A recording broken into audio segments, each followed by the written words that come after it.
History is not a series of sudden moments. It is built quietly through habits, systems and decisions repeated over time. Before there were nations, before borders hardened and rules were enforced, people lived, worked, competed, and organized their world in ways that felt natural to them.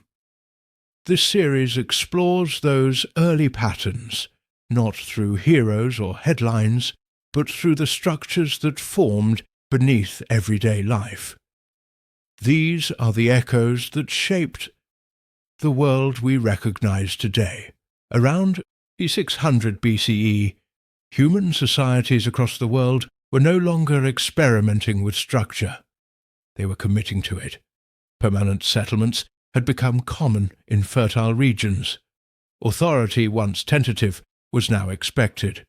Systems created to manage surplus, labour and belief were being reinforced rather than questioned. This was not a unified world.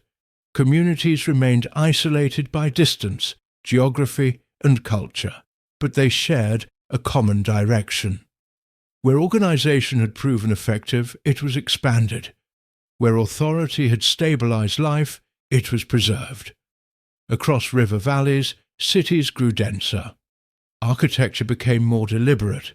Labour was coordinated at scales that required planning beyond a single generation.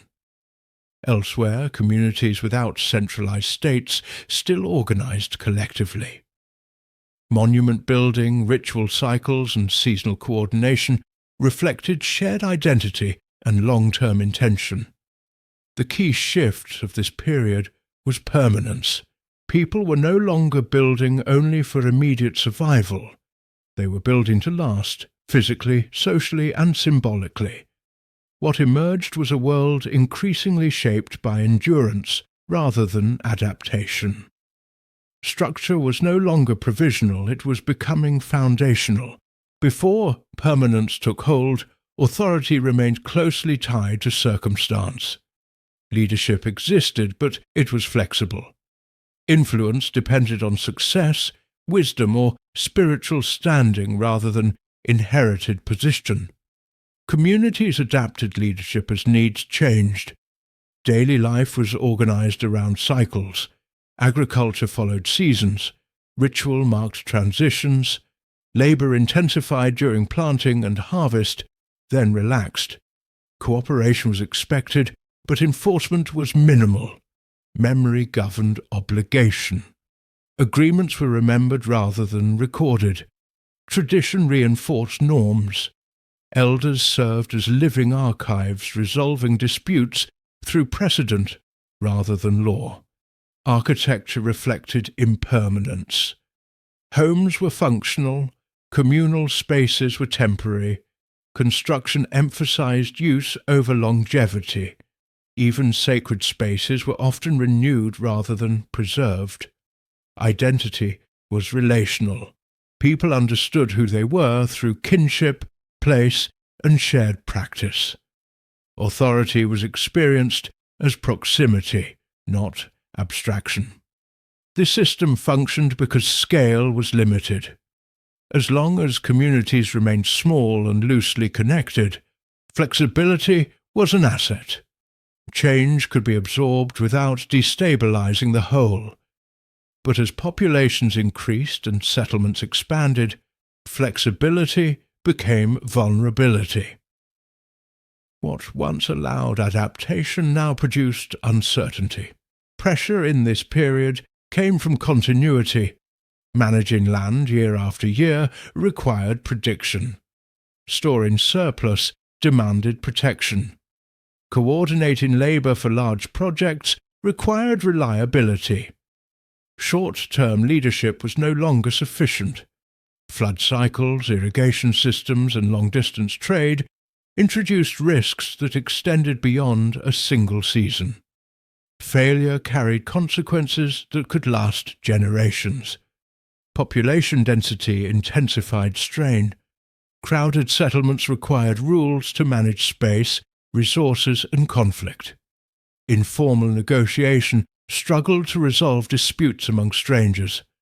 belief systems also faced pressure. As authority expanded, legitimacy had to be reinforced. Ritual alone could not guarantee obedience. Explanation, symbolism, and permanence became necessary. Pressure demanded consistency, and consistency demanded institutions that could endure beyond individual lives. Organization in this era focused on durability. In some regions, massive construction projects anchored authority. Stone and earth replaced wood and mud. Buildings were designed to outlast their builders. Labor became scheduled, measured, and directed. Roles specialized. Administration expanded. Writing systems matured. Records moved beyond accounting. They preserved ritual, law, and lineage. Authority became visible in text and monument alike. Elsewhere, organization followed collective paths. Communities coordinated large-scale projects without centralized states. Shared belief and tradition bound labor together. Monuments expressed continuity rather than command. Across the world, organizations served a common purpose: to make society stable over time. Systems were no longer experiments, they were investments. Authority in this period became anchored to permanence. Leadership was no longer temporary. Positions were inherited. Power was justified through ancestry, divinity, or tradition. Enforcement expanded. Rules were formalized. Punishment became predictable. Compliance was expected regardless of personal relationship. Architecture reinforced authority. Monuments, temples, and administrative centers made power visible and constant. Authority was no longer encountered only through people but through space itself. This changed how individuals understood their place. Obedience became routine, roles solidified, identity became tied to function within a system. Authority was no longer something negotiated, it was something inhabited. As permanence spread, culture adapted to support it. Belief systems emphasized continuity.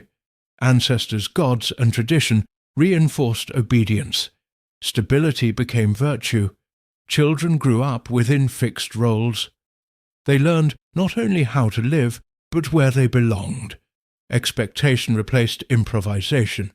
Identity became inherited. Work gained meaning beyond survival. Labor contributed to monuments, rituals, and institutions that would endure. Participation became duty rather than choice. Culture locked in because permanence reduced uncertainty. People knew what was expected. Life followed patterns that extended beyond memory.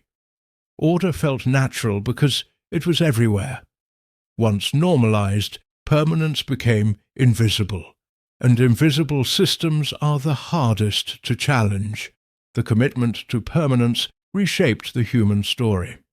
Cities grew, states endured, belief systems solidified. Inequality became institutional rather than situational. Future societies inherited these foundations. Empires would rise upon them, laws would formalize them, resistance would define itself against them. The choice to build for eternity changed how humanity understood power, identity, and time itself. Once permanence became the goal, history could no longer be temporary. The past does not disappear when events end.